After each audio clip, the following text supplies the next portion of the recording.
Break के बाद आपका स्वागत है। अभिजीत जी लगातार हमारे साथ जुड़े हुए हैं, तमाम मुद्दों पर खुलकर उन्होंने अपनी राय रखी, लेकिन अब हम उनसे बातचीत करेंगे कि क्या सारे ख्वाब पूरे हो चुके हैं या कुछ ख्वाब अभी भी अधूरे हैं। वक्त हो चुका है, 2 दशक बीत चुके हैं, लगातार आपकी आवाज छाई हुई है, लेकिन क्या सब कुछ मिल चुका है इंडस्ट्री से या फिर अभी कुछ चाहिए?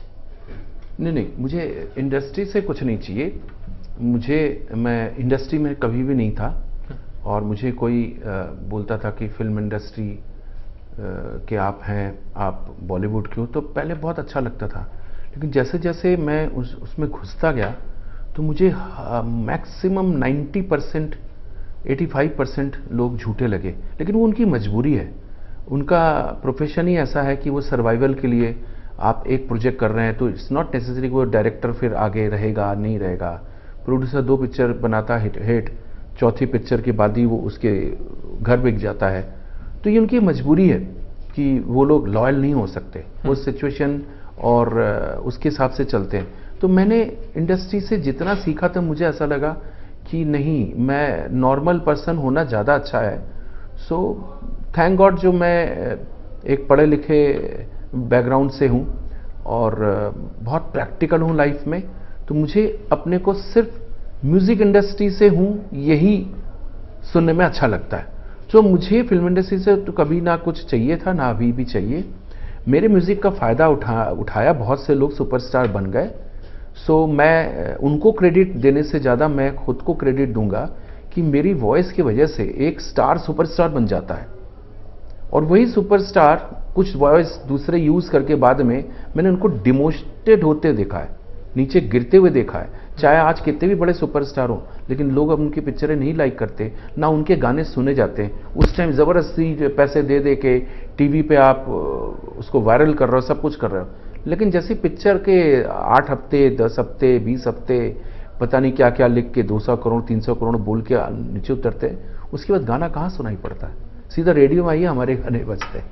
बिल्कुल। अभिजीत जी, एक बात मैं आपसे और पूछूंगा, कुछ स्टार्स बड़े बड़े जिनके लिए आपने आवाज दी है, शाहरुख की बात करें चाहे आमिर खान साहब की बात करें, उन्होंने कहा कि देश में असहिष्णुता है, एक वर्ड बहुत ज्यादा चला था और लोगों ने कहा था कि इनकी फिल्म हम नहीं देखेंगे, बड़ा अभियान चलाया गया था और कहीं ना कहीं इनको इसका नुकसान भी उठाना पड़ा। आपको ठीक लगता है अगर कुछ लोग ऐसी बातें करते हैं तो उनके खिलाफ इस तरह का अभियान लोग चलाए, वो ठीक है?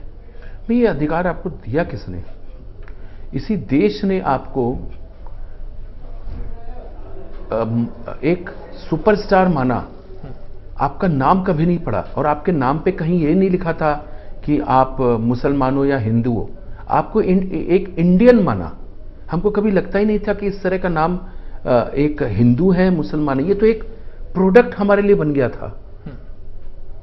फिर आप इस कंट्री के बारे में रादर उस कंट्री के साथ खड़े रहो और उस पर दुख जताओ, आप मजाक उड़ा रहे हो। तो फिर कंट्री वालों ने आपको दिखा दिया कि यार आप बदल रहे हो, लेकिन हम लोग तो हम ही हैं। उनके ठेस लगता है, उनकी बद्दुआएं लगती हैं और वो लगी हैं आप लोगों को। मैं इस चीजों में बहुत विश्वास करता हूं। मेरे जेब में अगर पैसा नहीं भी होना तो भी मैं लोगों की भलाई कर सकता हूं, लेकिन आपके पास खरबों अरबों होने के बाद भी आप देश के लिए कुछ करते हो तो उसके भी पैसे लेते हो।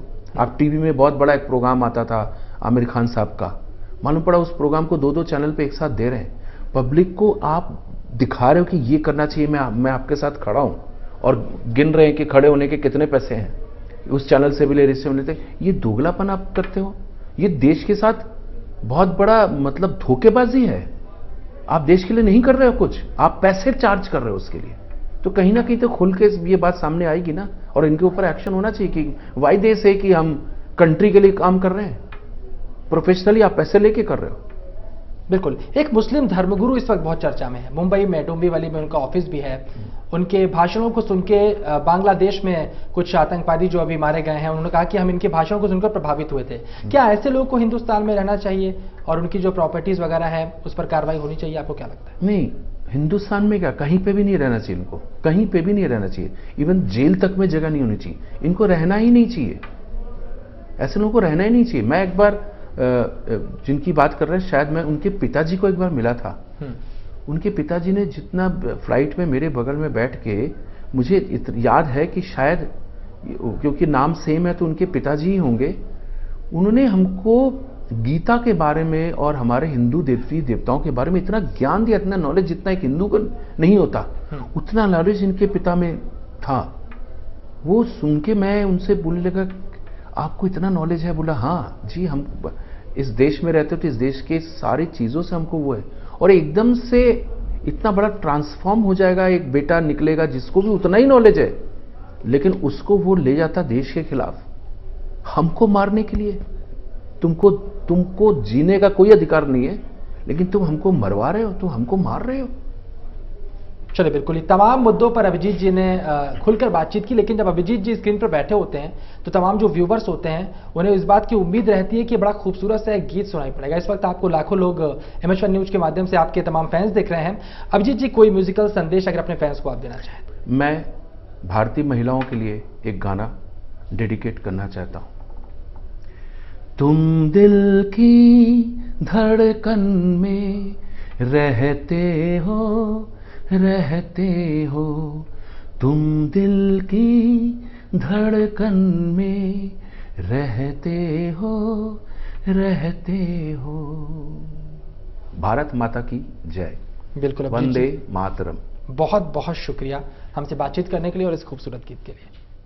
मेरे साथ फिलहाल इस बुलेटिन में इतना ही। MS1 न्यूज पर लगातार खबरों का सफर जारी है। तुमने